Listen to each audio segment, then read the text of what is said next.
record. Hey toy family, welcome to the Marsham Toy Hour, where we discuss anything and everything designer toys. I'm Gary Ham, and joining us is our spicy new co-host. He's a beefy burrito of manhood, Carlos East. And also joining us tonight, it's the men of the many beards, the men of the many foods inside the beards, George Gaspar.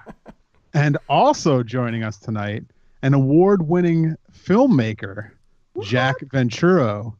Whoa. Whoa! We have an award winner. That's crazy. No, hold on.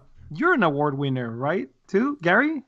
Toy Awards? I guess technically, but it sounds a lot cooler when someone else has an award-winning title.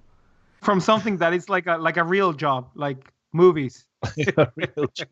Reading Jack as an award-winning filmographer, sounds super cool. I like filmographer. That's I don't even know if that's a word, but it is now. It is now. That's Word right. slinging.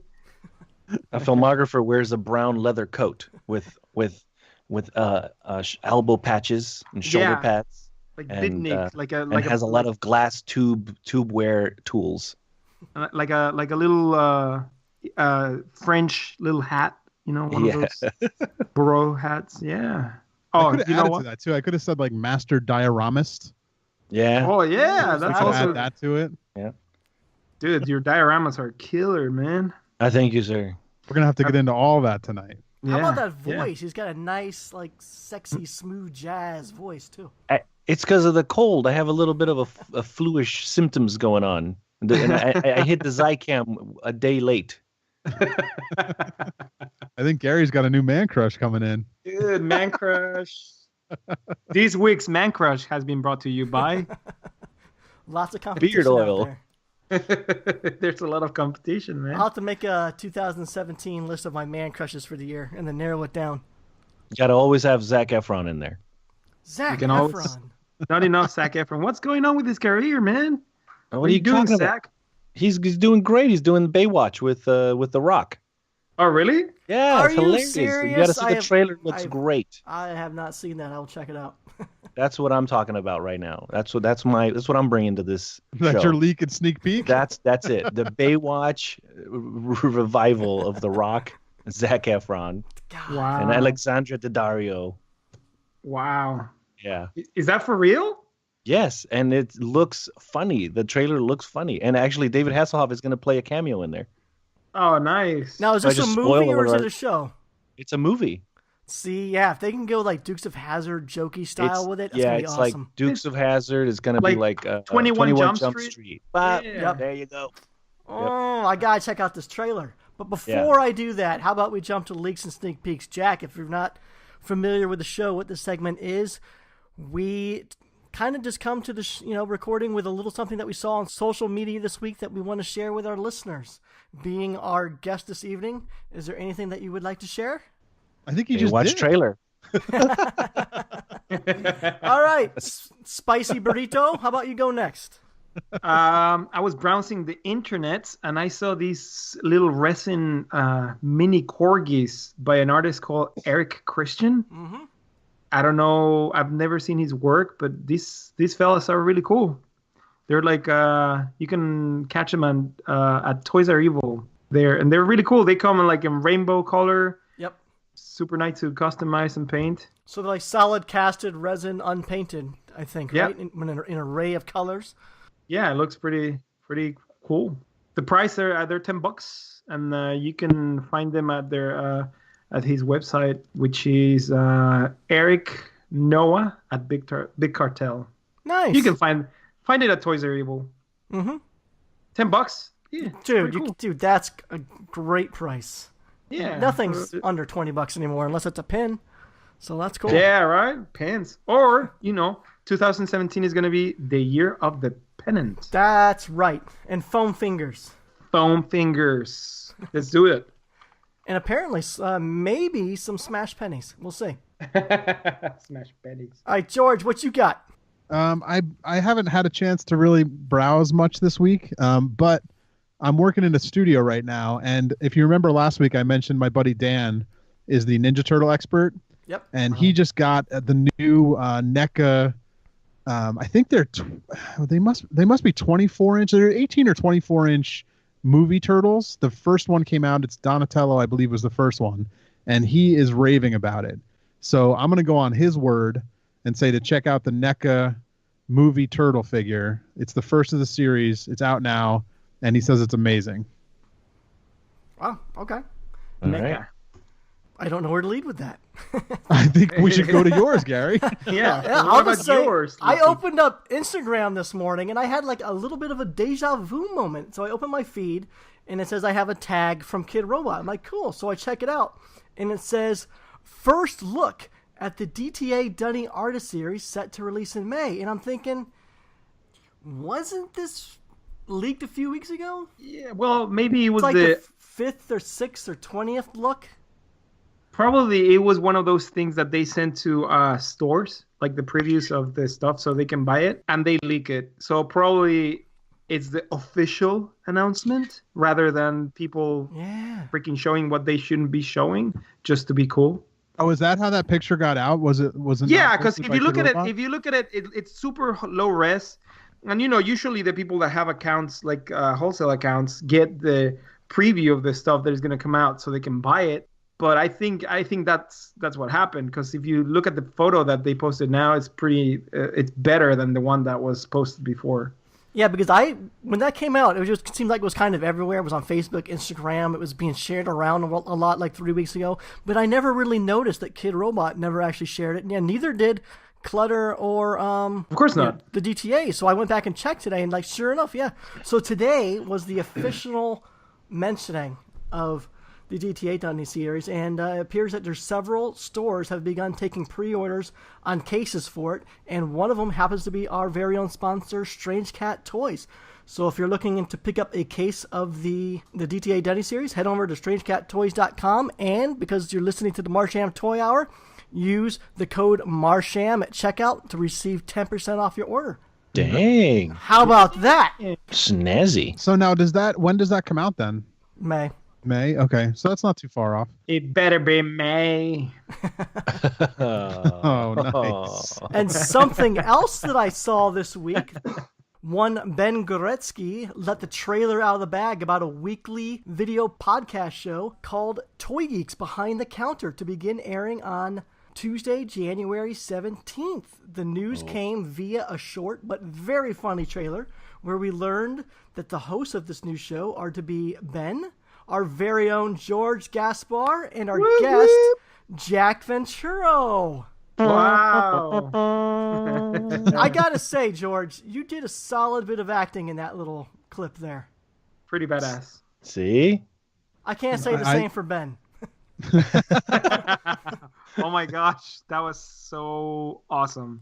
I love that commercial. That's nice, man. That's good.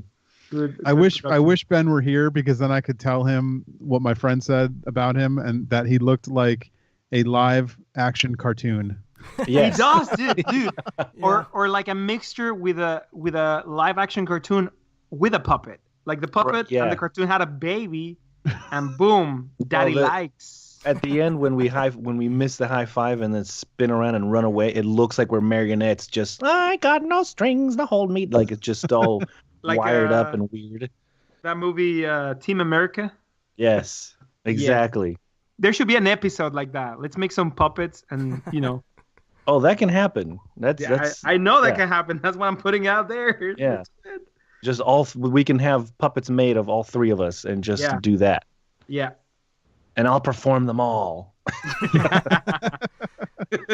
I want to talk more about that show, but before we get to that, this announcement of the new Behind the Counter weekly show, this has kind of stirred up some controversy and rumors that this could mean the end of Toy Break. George, do you care to maybe clear up some of those rumors? Any comment? As far as I know, Toy Break is still a continuing show. Episode 400 says that they are taking a break. Toy Break is taking a break. They are and coming back in 2017 in a new format. I have no idea what the format is. Toy Break is Eileen's show, and she is continuing it. So I can't. You will have to have her on as a guest if you'd like to know more, because I don't know anything about it. And that's pretty much all we know. Yeah. I knew the listeners were going to expect us to have. Actually, I received several texts this week expecting that I would have some sort of insider information on what's going on. I'm like, no, I don't know anything, but I'll bring it up on the show. Well, I like George said, it's like there is a lot of talk about that stuff, and we were talking a little bit before about toy vlogs online and everything, and there's so many. I mean, if you Google, you go on YouTube and you search toy review, I mean, there's one that this like 5-year-old does. It's like there's so many of them, and there's definitely room for one more. So that's Toy Geeks, and that's what we're going to be doing. So we're just moving on with our thing as if we just don't know any better,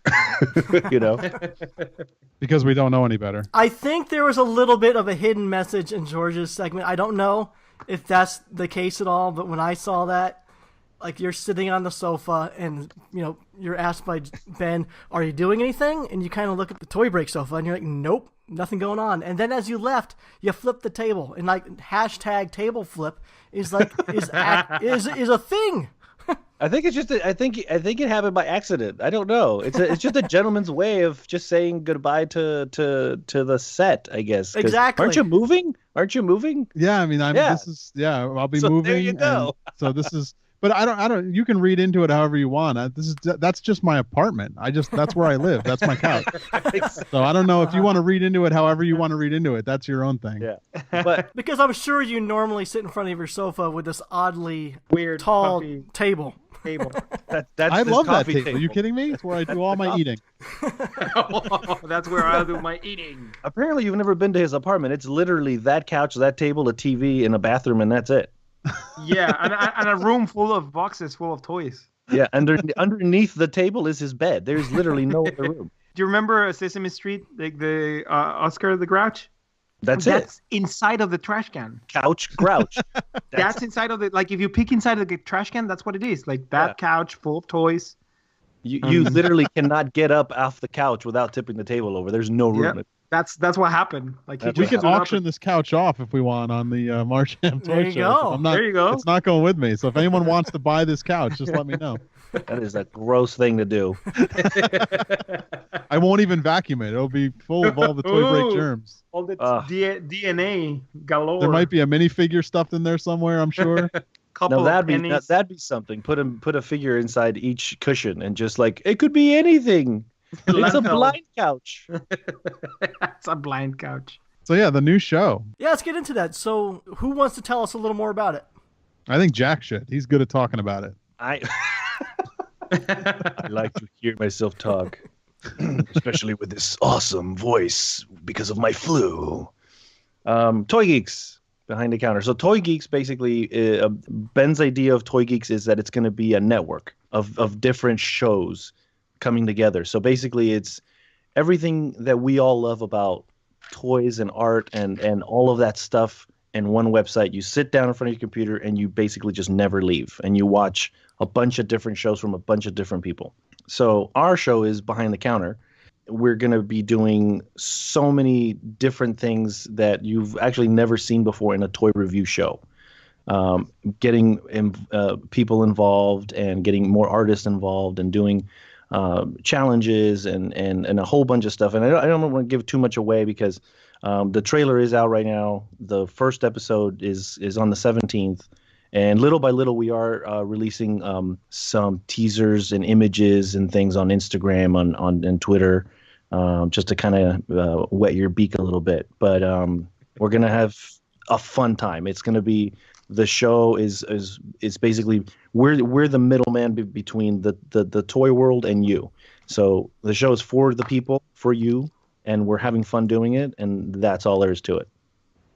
And don't forget, the easiest way, just so we can get this right off the top, it's Toy Geeks BTC on Instagram.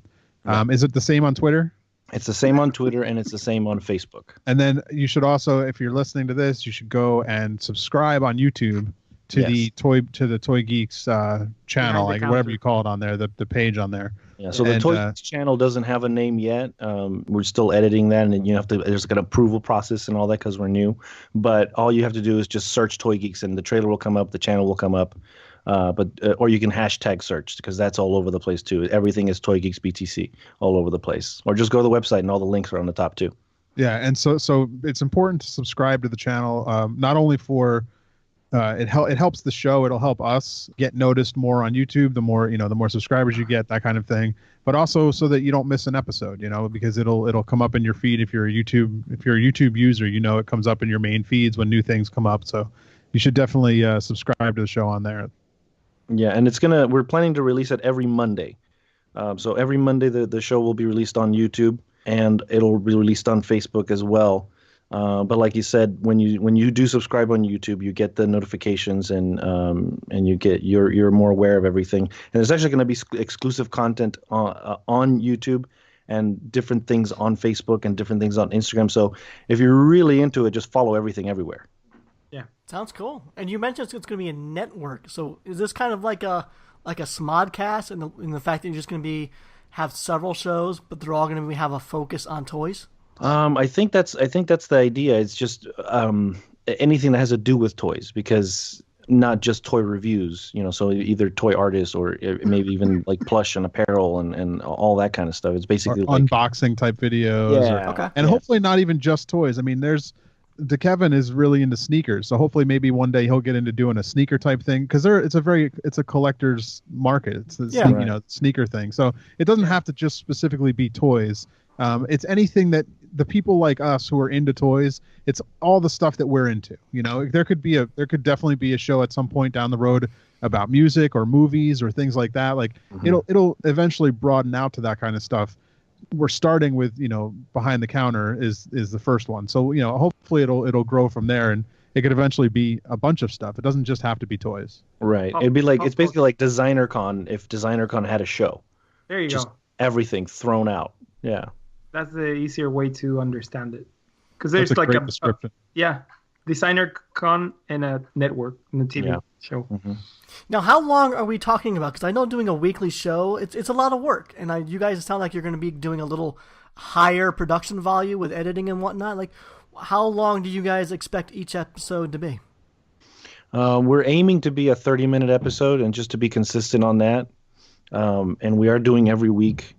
And we have talked about maybe doing a little hiatus or end of season thing. We actually have all the episodes are being loaded to IMDb as well. So each episode gets a title, and we do have seasons as well. So it keeps it all organized. And so we do want to maybe have some kind of break in there.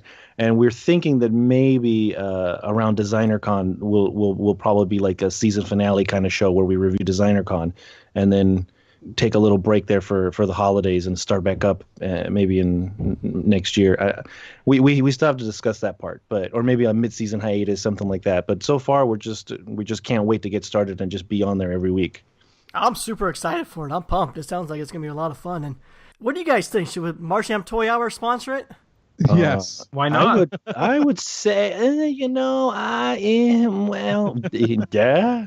Cup it up. 3D Retro sponsors us. We might as well return the favor and bring all 2 of our followers over there. Your 2 followers are already your 2 co-hosts, Gary. Yeah, so. George and I. I actually just started following you right now. No, we're up to 3. Woohoo! We gained 1. Woo! That reminds me, Crispy Chong, he was on the previous episode, and he was just telling me that this week he received a bunch of new followers from being, on that episode. And I was like, how many new followers did you get? And he texted back, 1. Oh. Jerk. Oh, that's better than none. Yeah, 1's better than none. Exactly. Yeah. I think it was me. That's funny. Since we're talking about all of our, vast amount of followers, let's just go ahead and let everyone know about our sponsors. We already kind of touched on StrangeCatToys.com. Be sure to use that promo code Marsham at checkout to receive 10% off your order. And there is also 3DRetro.com we were just talking about. So check out 3DRetro.com for all your designer toy needs. And we have printsonwood.com. So if you have any artwork or photography that you would like to see printed on beautiful, sustainable wood, check out what Prince on Wood can offer you. They do amazing work over there. They can work in a large variety of sizes. They work with a lot of extremely talented and high-profile artists to do limited edition runs for them. So just check it out, princeonwood.com. And let's get back to it. When you guys talk about I saw you guys are going to have like artists on the show. Is it going to be primarily West Coast artists who actually be in attendance, or do you see yourself doing any sort of satellite stuff? Maybe a green screen? Ooh, green screen. Green screen.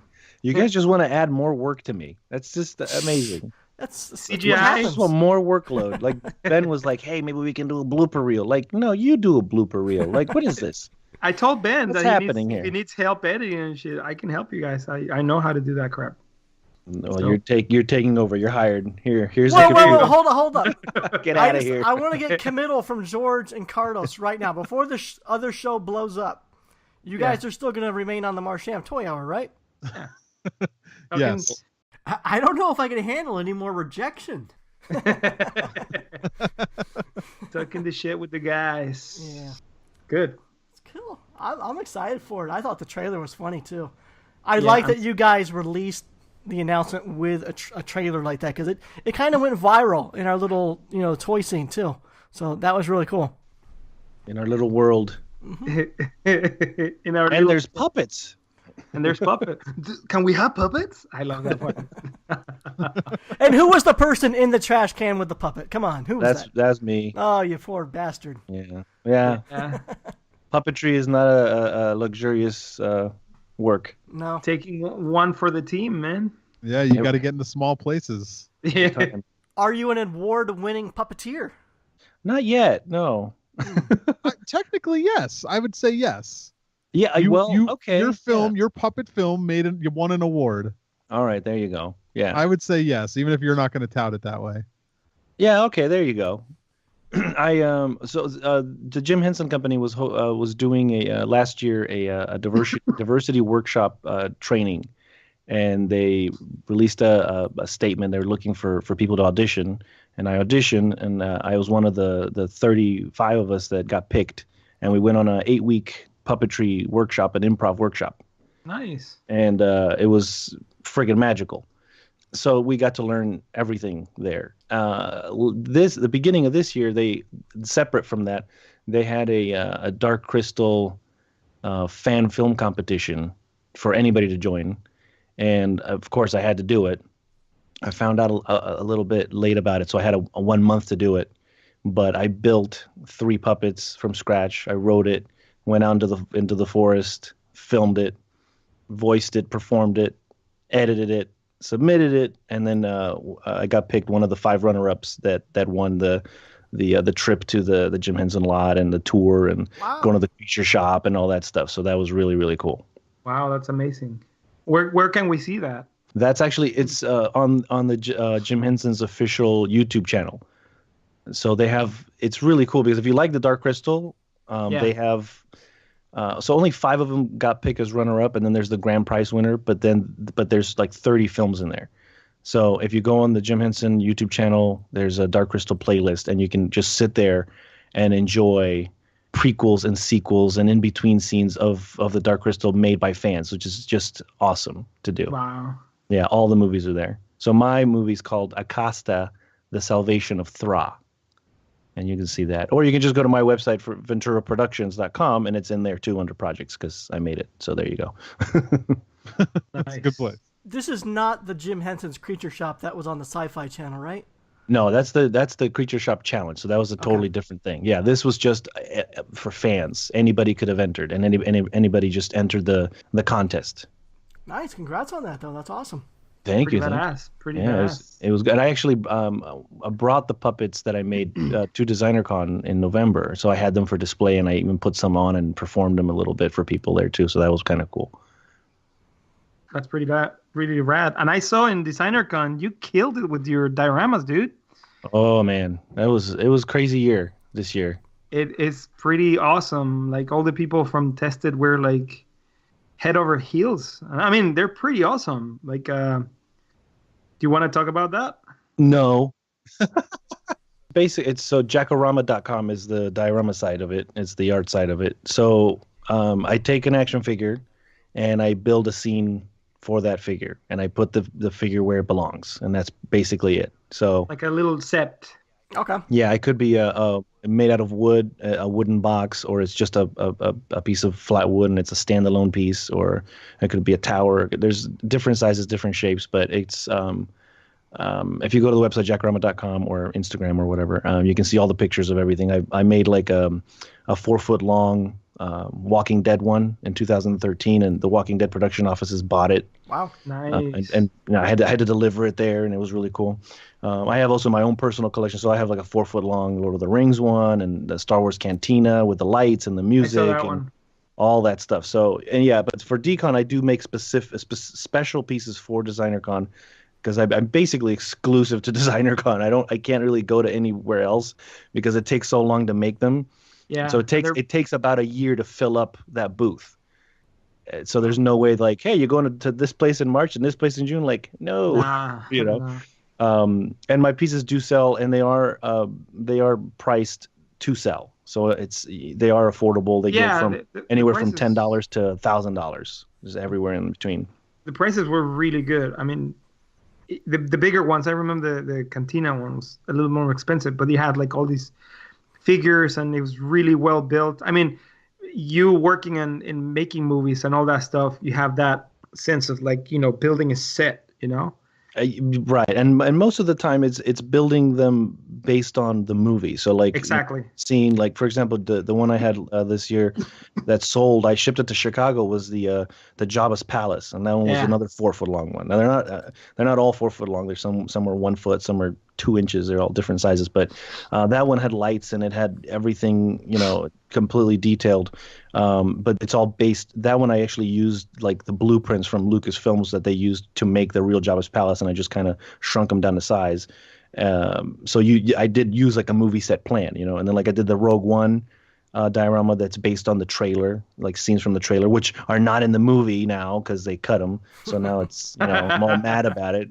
Hopefully the guy that bought it is okay with it. But so yeah, everything's based on the movies. Like I have a Breaking Bad, and Heisenberg is standing there in front of the RV. It's just, I have fun with it. I like to have my figures like out. I like to like open them and smell them and play with them and pose them and then get them dirty. And I do customize them too. Like a lot of times I'll add more paint or a little different bit of weathering. Paint. Oh yeah, weathering, or like I had another piece, that Walking Dead one, and the figure came with a hat, but the scene that I wanted him, he's not wearing the hat, but the figure that you buy without the hat is like $100. So I just took his hat off and resculpted his head, and there you go, so yeah, anything can happen. You'll see anything in there. I think one of my favorite ones from Decon was probably the Predator scene, where you had set up the Predator lifting Arnold up by the throat in the forest, and that was it was like a very simple one. It was like one of the smaller ones, it was only like probably like a foot by foot kind of thing. Yep, exactly, and it was but it was like such a great little, it's like an iconic scene of that specific that specific scene from the movies. It was just cool to see it portrayed, and it's something I would never have done. Like if I had those action figures, they would just be standing next to each other on a shelf. Right. So it's cool to get them in that scene, with the trees around them and the whole forest there and everything. And he's actually up off the air, like in the, his arm is, holding the other dude up. So it's pretty cool. Yeah, they're all glued into that pose too. Like the alien one, there's 2 aliens and the General Hicks, I think, in the middle, and they're in the middle of just this battle, and he shoots him in the head, and his head is exploded, and there's another alien behind him about to attack him, and he doesn't know, and so it's like a whole story going on, and literally the Predator ones, I did have them on my shelf standing next to each other, and I was like, God, I wish I could put him on top of him, and and there's no way to do it, and so I just make the diorama, like that's how it belongs, Yeah. How did you first get into making these? Like, how did you first start? Or like, what inspired the first one you were making? I had a bookshelf in my room, and it was full of toys because I didn't have many books, and so they were just a bunch of toys standing there. And then I actually made some styrofoam bleachers so that the action figures could stand up behind each other, so that they're not hiding each other. And then I was like, they don't have to be bleachers. I'll make like, foam walls and stuff. And then I actually had, with the Wizard of Oz action figures that I got as a gift, and Wizard was my favorite movie of all time. And I actually made that diorama first, and I put it inside the bookshelf like a permanent display, embedded into the bookshelf, and I still have that. I actually still have my bookshelf, and inside of it I have Planet of the Apes, Wizard of Oz, The Matrix, Terminator, and the Battle of Endor, and that's just one giant bookshelf. It's all of it is just plastered into it, permanent. Nice. Wow, that's awesome. That's got to be a heavy ass bookshelf. Yeah. Oh, I've moved it many times because I've had that since I was 16, I think. So from Florida to here, cross country, like in a big old U-Haul truck, and it's been banged up. I've had to do a lot of repairs on it. Oh, so you've been making these since you were young? So yeah, 15 was like my first diorama, the Wizard of Oz one. Nice. Wow. Now, I think I saw a photo. You were actually making the Cantina one when you were like 17.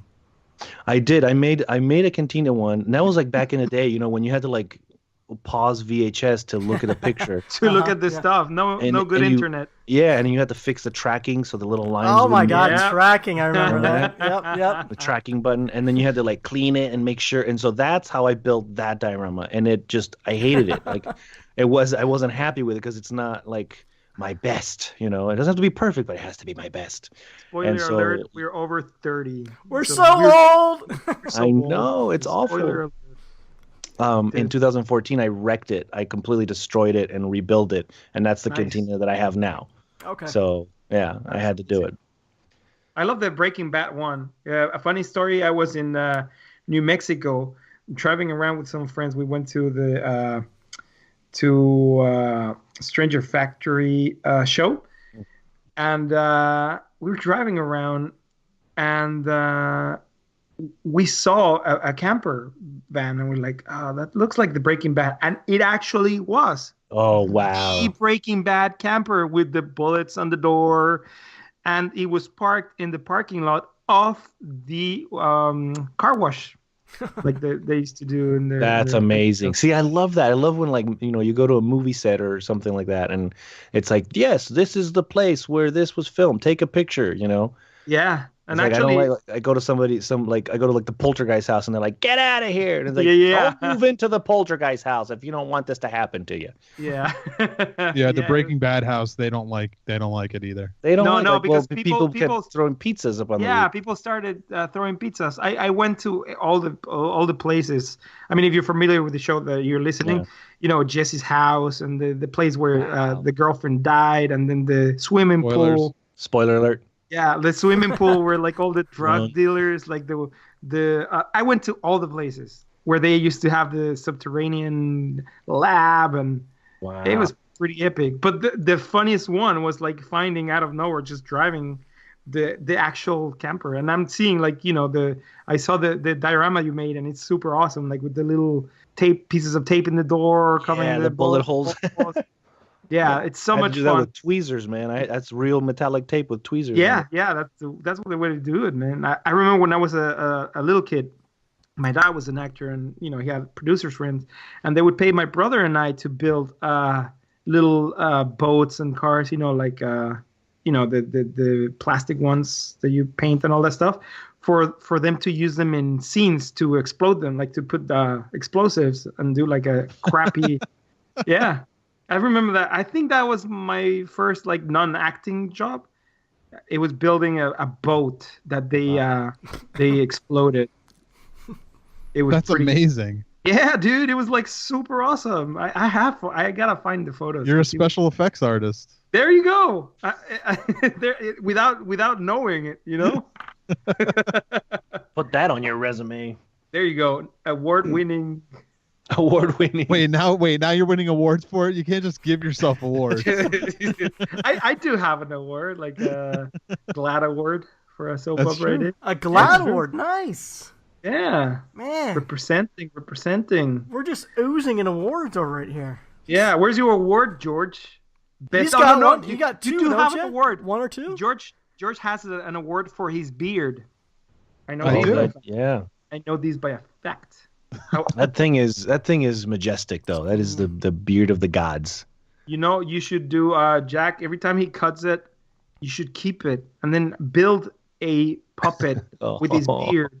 was pretty. Just That make would it. smell so bad. So Well, speaking, My beard doesn't smell. I wash it. I He's think we're off topic. I think we're off yeah. topic So here. speaking of Let's talk about puppets, toys. and this is a designer toy show. Like, why haven't we seen more designer puppets? Is it just the fact that it's just a skill that many people doing independent work don't have to make puppets, or what do you think the reason behind that is? So the puppet world is a crazy little world that I just discovered last year because I built my own puppet when I was 15, 16 and I made a little short film with it and everything. And I thought like I was the only person in the world that did this until last year. Because I was like, someday I'll work at Jim Henson and I'll be in there. And like I got this thing and I'm like, okay, this is happening. And then I met people and then I met people on Facebook and there's groups and there's a whole like you think toy people are crazy. You don't know nothing about puppet people, man. Puppet people, you don't mess with them because they have groups and they make things and they share stencils and there is so many people They cut that you. make designer puppets and like they make replicas. There's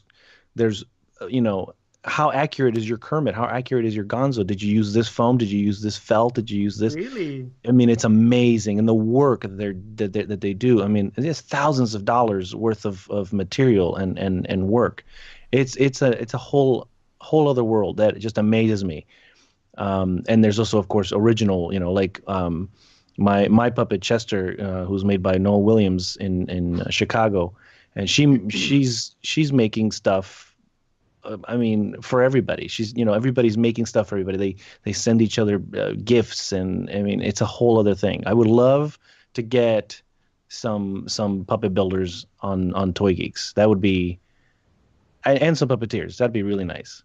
You know who makes amazing ones? She's from England, and her name is Felt Mistress. Have you seen her work? She's great. Dude, her stuff is amazing. Oh yeah, it's incredible. And there's also Paul Vincent of Stitches and Glue.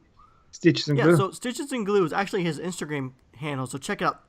His stuff is amazing. Well, it's actually a production house out there in the UK, so they do a lot of puppet building, mask creation for a lot of theatrical releases, stage productions, and whatnot. So, but he's actually one guy who's had pieces nominated in the Designer Toy Awards. I think there were some run pieces, even some one-offs. But he's one guy that I can think of that's kind of in the puppet world and the designer toy world. I know he collects, and he's definitely been nominated for some awards. Nice. It's out there. Yeah, I would love for the two worlds to mesh.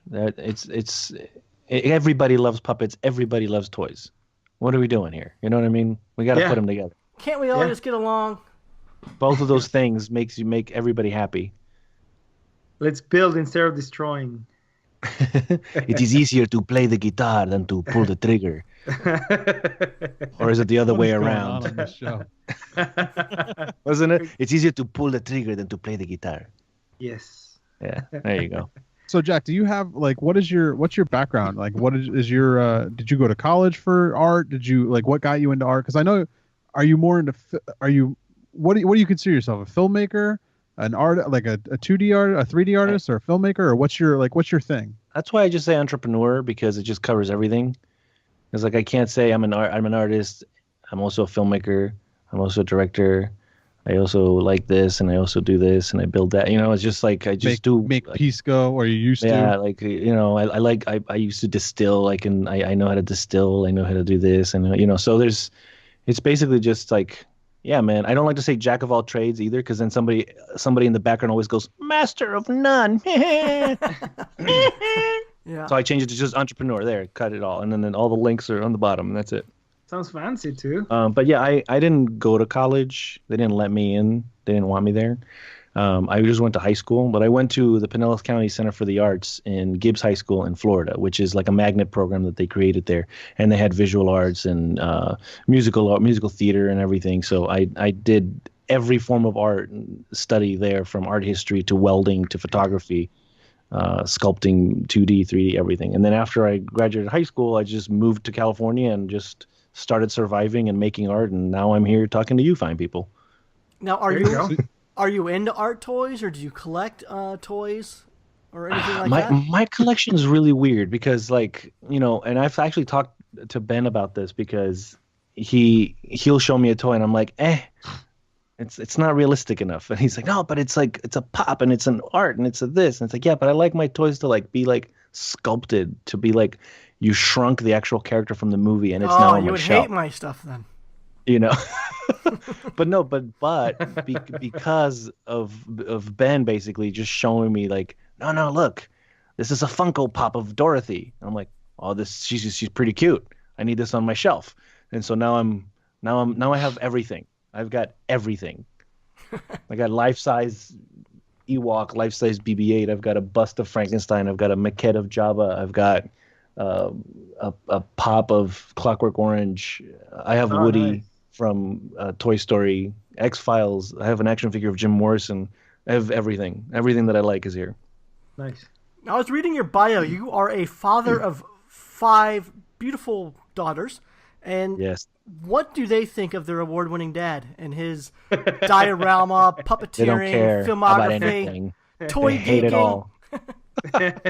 They're pretty awesome girls. Man. They're so busy with their own lives that they don't don't even know. Like their friends care. Like they come over with their friends and wow, Dad makes toys. Like, yeah, wow, look at this, and this is my favorite movie, and da-da-da. And then they're like, I haven't even seen that movie. They're like, you haven't seen it? You haven't seen? Oh, and like, I love your friends. Yeah, okay, we gotta go. Oh, and they're like, Dad, don't embarrass me. Yeah, and that's all it is. Like, it's just, yeah. It all makes sense now. I get it. Yeah, it's, and it's okay. It's okay. They disappoint me. What are you gonna do? That's what family's for. That's what family's for. Yeah. No, they, God, what do you say? They support and they love and they get excited about things, but I have to make them excited about it. It's like, guess what? We're going to do a show. Cool. No, we're going to do a Toy Geek show with Ben and George. Oh, cool. Like, I have to like explain the whole thing. Nice. All you need is a supernatural diorama and they'll be in. Oh, Supernatural and Shadowhunters, and that's it. See, like for Halloween, she wanted to be a character for Shadowhunters. One of them did, and she wanted me to draw runes, is what they have, like tattoos. Uh-huh. And so I'm like, yeah, give me some eyeliner and eyeliner pencil, and there you go. And so I drew all her tattoos for her. So she's like, yeah, this is great. I'm so glad you're an artist. And single teardrops, and I'm like, yay, so that kind of thing. It's like, good. Ignore me everywhere, but when I just give me that 1 second a year that I can get it, and I'm happy with it,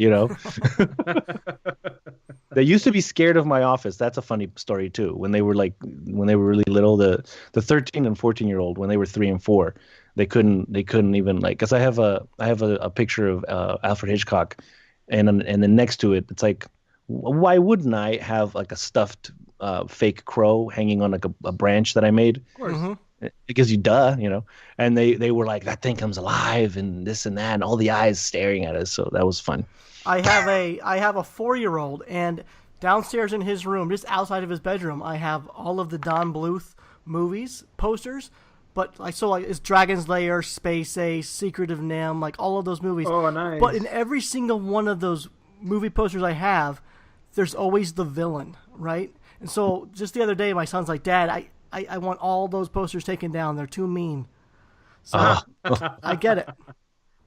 And and at 4 is when they realize that there's good and evil, which is an interesting age. Yeah. Because they my 4-year-old, she'll look and she sees an action figure and it's like, what happened to her? Mm-hmm. It's like, oh, I should put this on the top shelf now. Yep. I would totally agree. Like the end of 3 to 4 is when like the creative minds really start kicking in. Yeah. All the great stories and whatnot. Yep. Yeah, like it's like, look, that's a villain. Like, how do you know what a villain is? Like, that's crazy. It's amazing. And all because of the toys. Toys. I haven't said anything in a while. Toys. I know, toys. Hey, guys. Yeah. So, speaking of toys. So you guys are working on the Behind the Counter. It comes out in 2 weeks, January 17th. So, how do you guys go about selecting the toys that are being shown? Because I assume with it being a weekly show, you guys are going to have to do really be prepared and really nail things down. So whose job is it to select and decide what toys are going to be shown on each episode? Yeah, George and Ben are mostly in charge of the picking of what toys are going to be talked about, and then the guests are pretty much the three of us. Because I mean, we've all gotten emails about, can I be on the guest on the show? And then we just kind of bring it up, and it's like, well, we need a guest for the next one. I got one. He's ready to go. All right, well, he's next. And then so that's kind of what's been going on with that. It's been pretty easy. Yeah, and I think the one of the ideas Ben was having was even getting involvement from the audience, even more, more so from some, like if you have a toy you want to see opened and reviewed because you Right. want to buy it but you're not sure. Yep. That kind of thing. He wants people to tell us. So because then he can get the toy and Nice. we can take a look at it. So it's a little more like interactive in that way, with Yeah, and we also want to meet new artists too. So we know a lot of people that, we want them to post on our Facebook page, check this artist out. It's like we want to discover new people that we don't even know about either. Yeah. Now I know when Toy Break was, it was designer toys, but as well as you guys were doing Legos and Masters of the Universe and stuff like that. What is behind the counter going to be? Is it going to be primarily art toys, or a little of everything? Yeah, I think it's just a little bit of everything because the beauty of the show is the studio, which is 3D Retro, the store. Yeah. And so if you walk around that store, you have everything. And literally you can pick up anything from any shelf and talk about it. There's even skateboards there. They have shirts, they have plush, they have hot toys. So I think that it's just going to be a variety of just everything. Every kind of art toy. Man, when this show blows up, and it seems like it's going to, everyone's like super excited about it based on the trailer. I can see people like 3D Retro becoming kind of like a designer toy scene landmark. People are going to want to go there and get their selfie taken by the backdrop and all that stuff. That's kind of what your apartment became, right, George? Well, I mean, the hope is that we can get a live studio audience at some point. Right. Oh, that's awesome. I mean, it won't happen right away because we gotta make sure we lock down how we're doing this thing and like get our groove going. But I think eventually the goal would be, let's get some people in there and let's get people watching the show live and we can have studio interaction. Like it's a lot more fun. Yeah, when you bring in that element, it's a community. It's a whole community. We're even going to be doing charity work too to give back to the community. Oh, nice. So it's an involvement of every aspect, and we're just reaching out to everything. And like George said, we're having the audience, even just the selection of the audience is going to be a whole other participation event. It's like hashtag make a drawing of us, or challenge this, or we can do whatever and pick the audience from that, or you win.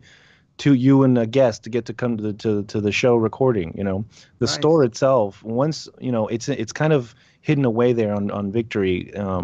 They have a new sign now, so it's a really bright sign, and not a lot of people. There's not a lot of foot traffic that goes around, but it's increasing already from the sign.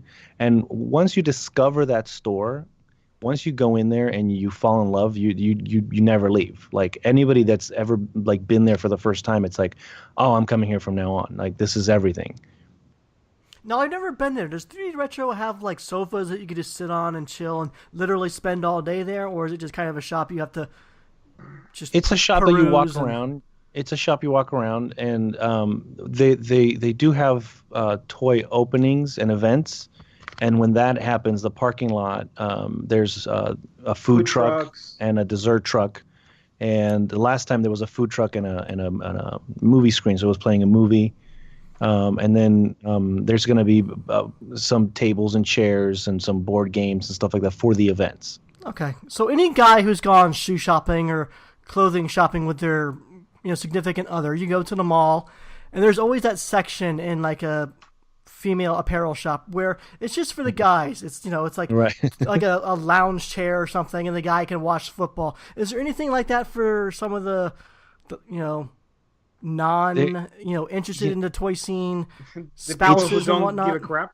Yeah, It's hard because even if you don't like toys, which I don't even know who would, but there's something they literally, and I'm not even joking, there's something to look at for everyone. Yeah. There's political figures. There's even art on the wall.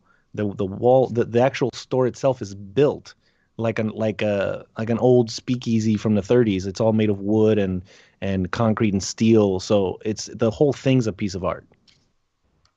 Yeah, it's pretty cool. There's an arcade machine there, like a little. Was it Miss Pac-Man or? Yeah, I it's think Pac-Man. So if you get bored, you can just play video games. Yeah, and there's like there's like a fridge with drinks in there. You can buy like a soda. I mean, it's pretty cool. Like you say, like even if you don't like toys, you'll probably start liking them. Yeah, you'll see something you like. So much stuff. I just remember in the past, I would go up to the local toy store here called Red Hot Robot, and this is back when I was a single man and I had, girlfriends, and that's usually where I would like to go on a Saturday. I wanted to go Red Hot Robot and hang out for a couple hours, but my girlfriends were not into designer toys, and they were so bored so fast, every time I went there. And I would still hang out there for like 1 to 2 hours, and, I was just kind of wondering if 3D Retro looks like a very large store. I love the decor. It kind of has that distressed wood and with all the industrial piping and everything. But I just figured it was so big, it probably had like a social media section for someone who wasn't. I think into toys. Ben has talked about adding some little tables and chairs out front, but it's all there's permits and things that have to happen first. But I think he has talked about something like that.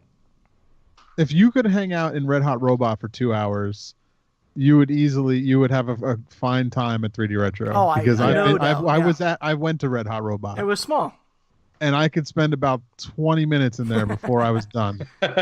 Max. Not that it was a bad store. It was a good store. It was small. It was definitely small, but yeah. 2 hours. I feel so bad for those ex-girlfriends, dude. That's why they're ex-girlfriends, though. Oh my That's God. exactly why they're exes. Yeah, that was the test. Nobody's passing that test. You're married now? Yeah, he's married now. He's only married because Red Hot Robot closed and he didn't bring anybody else there. Oddly enough, let me think. Great. Is that about when we started dating? Yeah, I guess it was kind of on the tail end there. Yeah. There you go. He closed. He took her on a date to the store, and then it was closed, and they turned around and got married. That's what happened. It was something like that. Yeah. It was a sign. So, Gary, I think one of the reasons that there's going to be such a variety of things on the show on Toy Geeks Behind the Counter is probably mostly just because the three of us we're into very different things. Yeah. Like each of our collections is very different from the other. So I think that in itself is going to be a big part of why different things are going to show up on the show and why such a variety. Plus, not counting if there's a guest on an episode, whatever that guest is into, or if that guest creates toys, bringing their thing on. So it's automatically going to have a big variety of things, I think. Right. Yeah, it sounds awesome. Yeah, which it proves because we already started talking about some toys and it was like, what? What are you kidding me? With that face on that toy? You'll see. You'll see. When this show, the Behind the Counter was mentioned, I did notice a couple of people on social media kind of questioning if there's too many shows, especially after the influx of podcasts last year. And there's a couple of video casts and whatnot. Do you guys ever foresee there being too many shows, or is this just a positive thing that there's going to always be something for everybody, especially for that network you guys are talking about? Personally, I don't think there could be. I don't think there could be too many. Because you might not watch all of them, but you can pick and choose which one you want to watch based on either if there's guests that you like or something like that, or even if it's just the personality of the people that are on it. Exactly. You might not like the personalities, so you might not watch that show. So maybe maybe there's one less for you out there than somebody else. And back in 2006 when Toy Break started, there wasn't a show. Like, that was the whole reason for starting the show, is because we wanted a podcast to listen to about toys. So yes, it's very different nowadays because it's like there's a lot more people podcasting. There's a lot more people making things. It's a lot easier to do.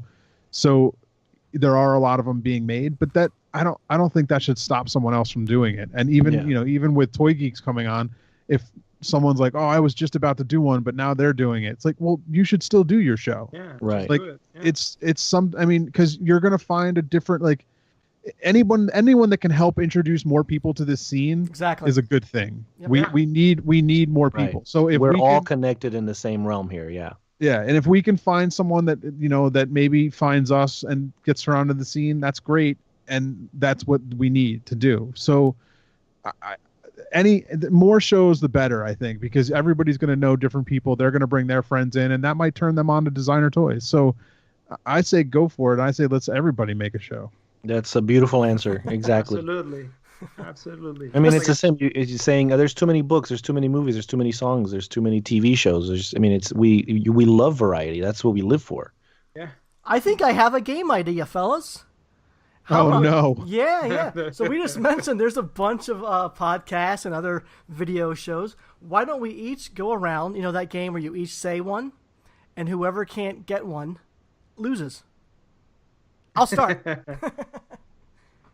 All right. I'll pick one of the harder ones. You're out already. You haven't even started. No, okay, the collection. The collection. Oh, that was mine, dude. Carlos, go. Wait, so what does he have to say? You have to name a podcast, a video show, something, one of the, the toy-related shows that we've been talking about, that there's too many of, or a lot of. Okay. But I wouldn't say there's too many. No, there's not too many. I was saying there's been an influx of them. I thought the game would be fun to try to name them all, and wherever we, stop. I think we've already failed. This game is just like your other games. An enormous failure. I can rattle off crumbling. 7. It's crumbling from the inside out. It doesn't help that I don't watch any of those shows. You got the collection, Urban Vinyl Daily Wrap. Wait, I'm gonna name one. Let me do one. Oh, I thought the game was over. Albotus. What? Do you remember Albotus? Are they still a show?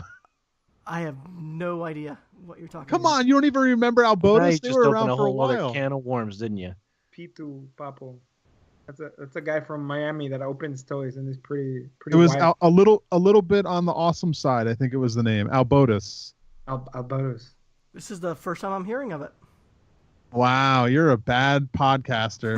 Wow, bad podcaster. You don't even know your toy history.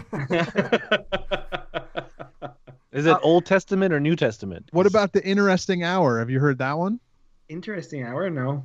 Nope. What about Dragon's Lair Deluxe? Are you guys browsing on the internet? I just made that one up. I'm thinking they're throwing names out, and we're just gonna bite and say that we like it, and they're gonna go, "You guys are idiots." Yeah. I have not. All of mine are real. None of mine are real. All right, George, I can flip it right back on you, going New Age. Have you ever heard of The Blind Box? Yeah, of course. Have you heard of For the Masses? Yep. Aren't they on the same network? I went to that network channel, and it's a bunch of squares, and it looks awful. And I was like, this is confusing and terrible. And have you ever heard of... And I left. The story had to finish with him leaving. What about... He stormed out the room. Boom. Yeah, and flipped the table. Yeah. What about Toys Aplenty?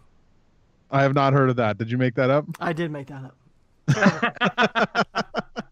Well, there's also the Super Suck Lord Hour, the Super Suck Hour. I can honestly say I have not watched that one yet, oh, and I feel like so I feel like crap because but the problem is it's a video show, and I want to watch it. No. I don't want to just listen. All my stuff I listen to are podcasts. Just listen. I listened from work, and every once in a while I'll click over to see what they're talking about. But you can easily listen to that show, and the visual. I'm sure the visual helps it, but it's just as great without the visual.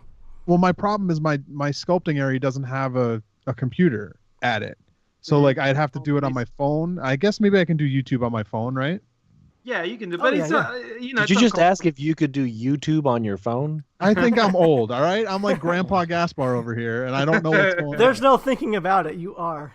You get yourself on the interwebs and clickety-click.com. Yeah, I guess I'll pull it up on my phone and listen at work. I guess I want to hear it because I want to watch the show. Yeah, then you gotta add me. You gotta add me to your MySpace, George. Make sure you add me there. Oh. Hey, I'm still on it, and I still put a lot of dazzling sparkles on my page. All the HTML coding. Yeah. There's also the Master of One podcast. That's another one they're not, full time, kind of like we are. They're kind of have a sprinkling of toy artists and toy talk every once in a while, but that's another one that's kind of out there. What's the one where they play half of it and then you got to pay for the rest? And I'm like, nope, and I just never listen again. That's the collection, and that one's frustrating for that reason. You gotta pay for it. You gotta pay for it. Well, you only have to pay for half. If you want to listen to when they actually start talking, they just bullshit in the beginning for like a half hour, and that's free.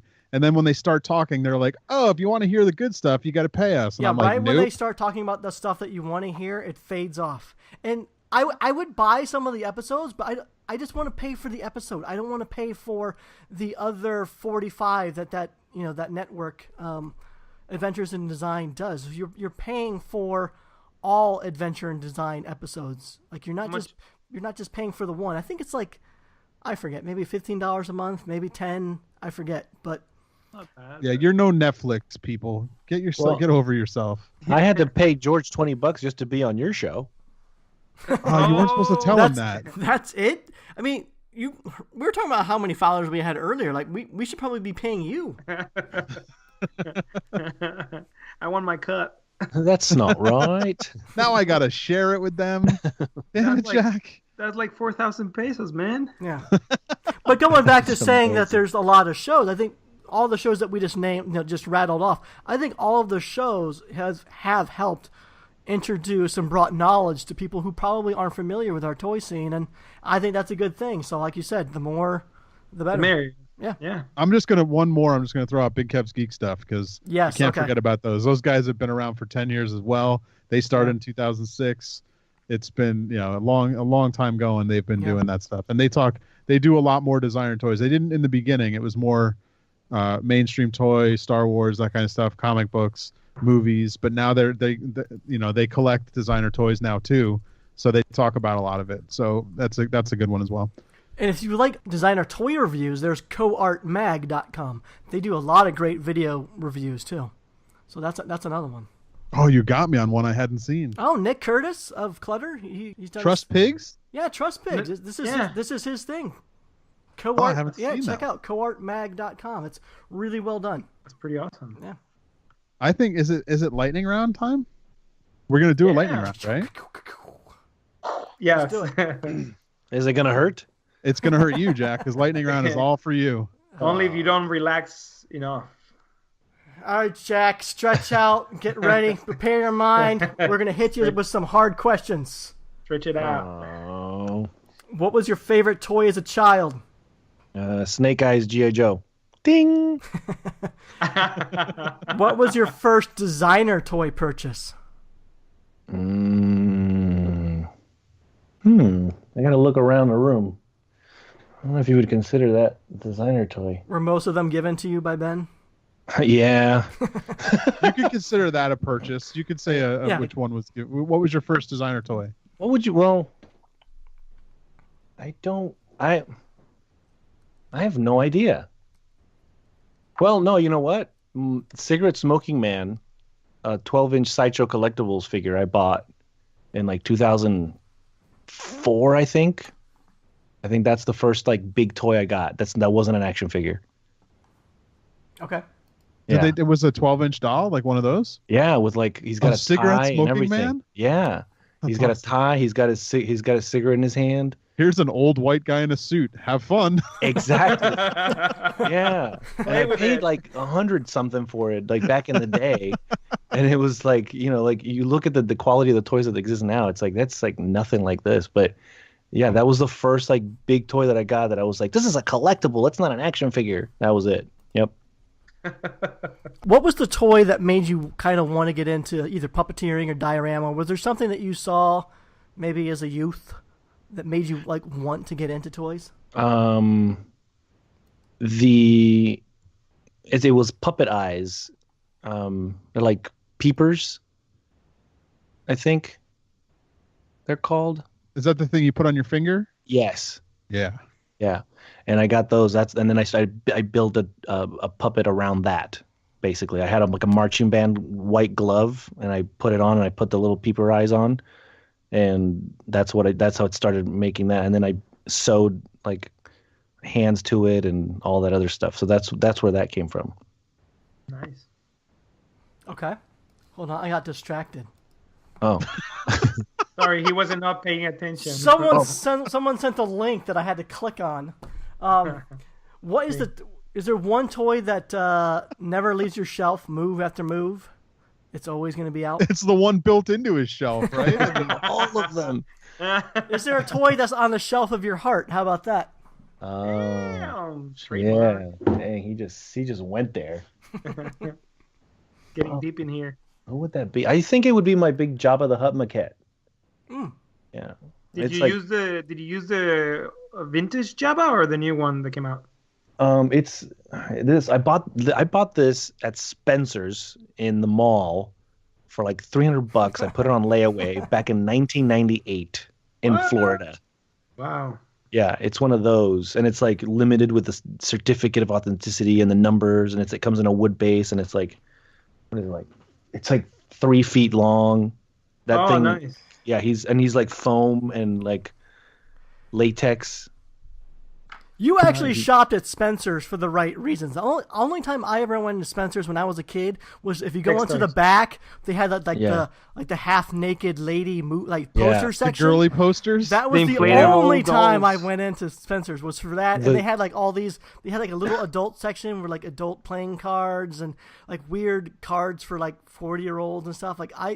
That was kind of like the unforbidden section, like the glow in the dark the taboo section. Where do you think I got my Heather Thomas pink bikini poster? Oh, I had the same poster. I think I got a BJ and the Bear poster there. That's a different movie. No, BJ and the Bear. Remember those? That's a different show. The two twins on that show. And coming up next. I can't think. Yeah, Heather Thomas. Wow. Flashback. All right. Was there a toy you wish you made? I wish that someone would have made what is it? In Dracula, Bram Stoker's Dracula, when he's got the white hair and the red outfit. Yeah. I want an action figure of that, and I want a Robert De Niro, Mary Shelley's Frankenstein. Oh, nice. I want like NECA to make those. Or maybe no one's ever made that Dracula before. You know what? Sideshow made it, right? Like. No, or Hot Toys, one of those. I wanted to because they made the Dracula when he's like a werewolf, and they made him as Dracula when he's like the vampire on a box, and they came out as a set, and I have that, but they don't have him as like old man, yeah, Grand Moff Dracula.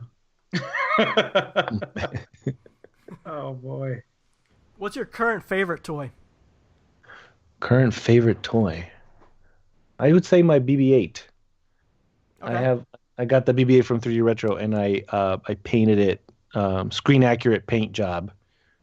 So I weathered it and everything, and he lights up and makes noises and stuff. So he's pretty cool. Is this the Spiro version? No, he's like He's like 2 feet tall. Oh wow.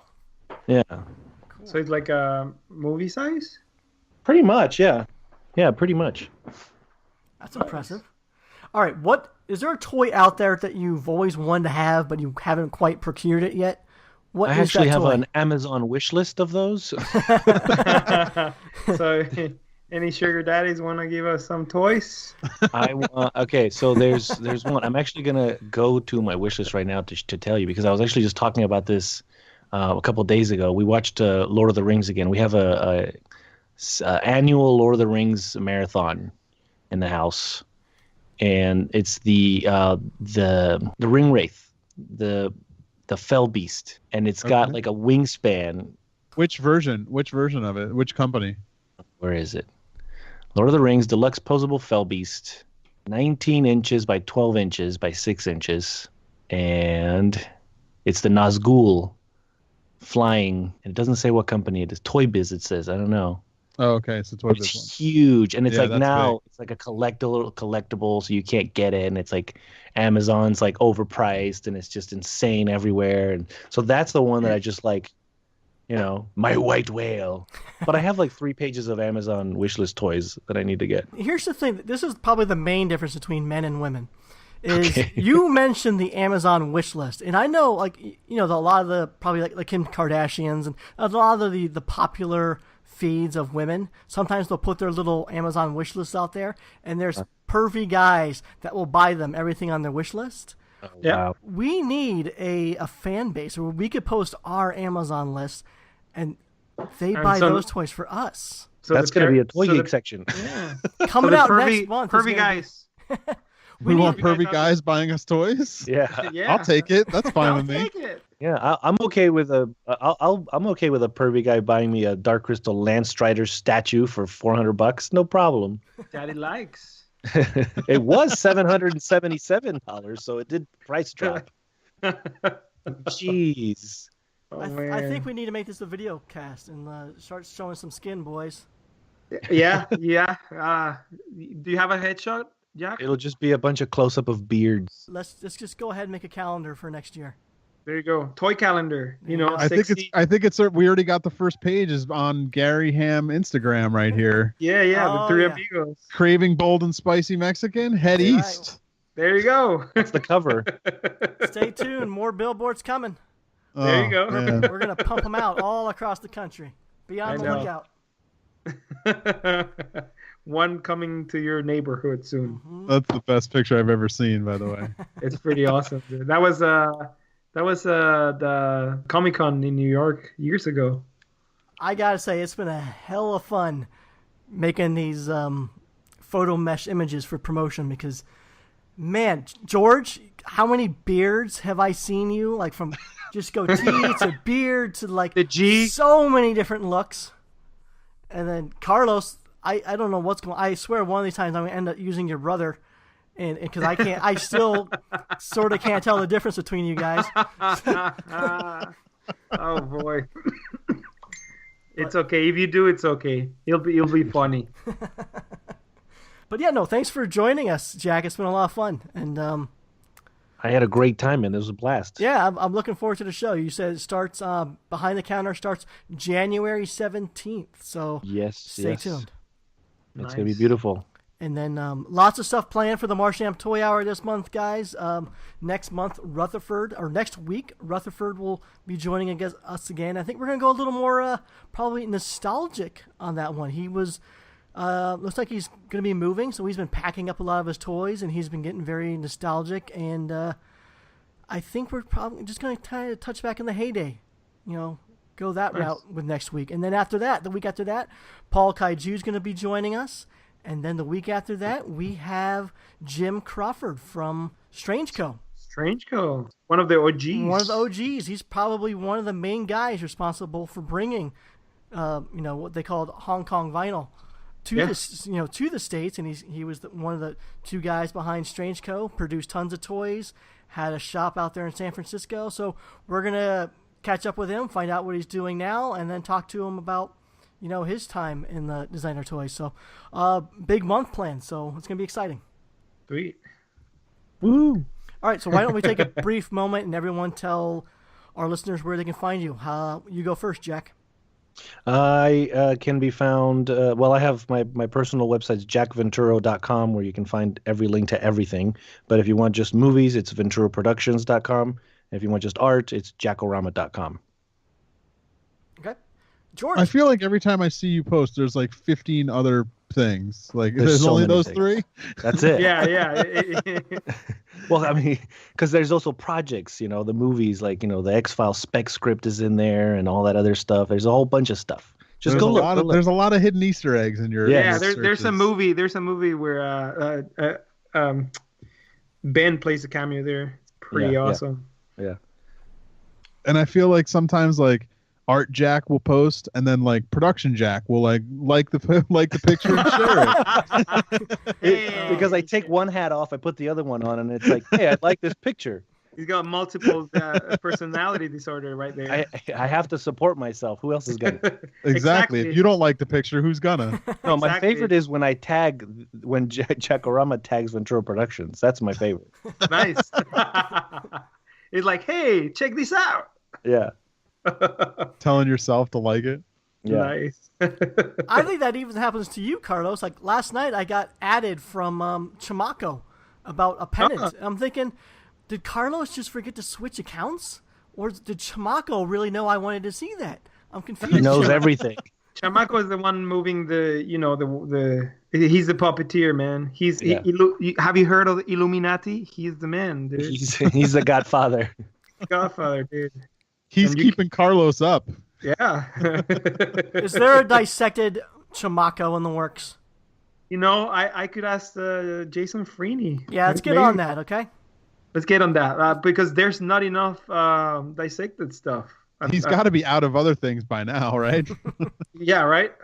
Although to be, fair, he did make that little Lego fetus baby, like chrome. It was pretty cool.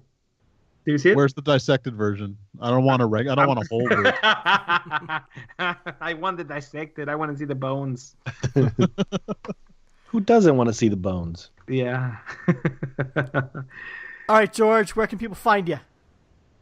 At George Gaspar on Twitter, and just search me on Google or there. You'll find me. You'll find me. Don't search me on Google. Google Lemon Party. No, don't Google that. Anyone listening, do not Google that. Oh, dude, I did that joke at work. One of my coworkers never heard of it, and he was traumatized. Sorry. I've never heard of it, and I'm terrified to search it. But don't say it. It's just a silly video from the web, from the 90s. Mm-hmm. You can find Chamaco at My Name is Chamaco, and you can find me and my brother at the Beast Brothers. That's it. Just type. When are we gonna get your brother on the show? We got to hear the dirt on you. Yeah, right.